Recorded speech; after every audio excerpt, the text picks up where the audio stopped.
Okay, ನೋಡಿ ಇದೊಂದು ಪಚ್ಚಿ ಬಾಳೆ ಗೊನೆ ಗಿಡದಲ್ಲೇ ಹಣ್ಣಾಗಿದೆ. ಸಖತ್ ಸೈಜು ಇದೆ. ನಾವು ಇದಕ್ಕೇನು ಯಾವುದೇ ರಾಸಾಯನಿಕ ಅಥವಾ ಯಾವುದಾದ್ರೂ ಸ್ಪ್ರೇ ಏನು ಮಾಡಲ್ಲ. ಸಾಮಾನ್ಯವಾಗಿ ನಾನು ಮಾಡೋದೇ ಇಲ್ಲ. ಅಡಿಕೆ ಮರಕ್ಕೂ ಮಾಡಲ್ಲ, ಬಾಳೆ ಗೊನೆಗೂ ಮಾಡಲ್ಲ. ಇಲ್ಲಿರಿ ನಮ್ಮ ತೋಟಕ್ಕೆ ಯಾವುದಕ್ಕೂ ಕೂಡ ನಾವು ಯಾವುದು ರಾಸಾಯನಿಕ ಬಳಸಲ್ಲ. ಗಿಡದಲ್ಲೇ ಹಣ್ಣಾಗಿದೆ, ಅಷ್ಟೇ ರುಚಿಯಾಗಿರುತ್ತೆ. ಈ ಬುಡದಲ್ಲಿ ಇದು 4ನೇ ಗೊನೆ. ಅಂದರೆ ಇದಕ್ಕೆ ಮುಂಚೆ ನಾವು 3 ಗೊನೆ ಇದೇ ಜಾಗದಿಂದ ಬಂದಿತ್ತು, ತಗೊಂಡಿದ್ದೀವಿ.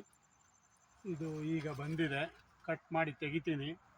ಇಲ್ಲಿ ತೋಟದಲ್ಲಿ ನಾನು ಒಬ್ಬನೇ ಇರೋದು. ಯಾರಾದರೂ ಕೆಲಸದವ್ರು ಇರ್ತಾರೆ, ಒಬ್ಬಿಬ್ಬರು. ಅವರಿಗೆ ನಾನು ಒಂದು 4 ತಿನ್ನಲಿಕ್ಕೆ ಕೊಡ್ತೀನಿ.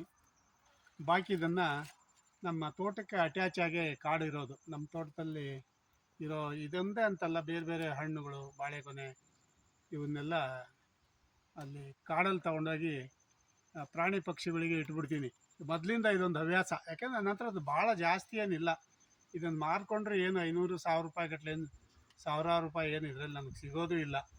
ಹಾಗಾಗಿ ಅಲ್ಲಿ ತೊಗೊಂಡೋಗಿ ಇಟ್ಟರೆ ಪ್ರಾಣಿ ಪಕ್ಷಿಗಳೇನೋ ತಿನ್ಕೊತವೆ. ಅದಕ್ಕೆ ಬೆಲೆ ಕಟ್ಟೋಕ್ಕೆ ಆಗಲ್ಲ. ಹಾಗಾಗಿ ತಗೊಂಡೋಗಿ ಇಟ್ಬಿಡ್ತೀನಿ. Okay, bye bye, see you.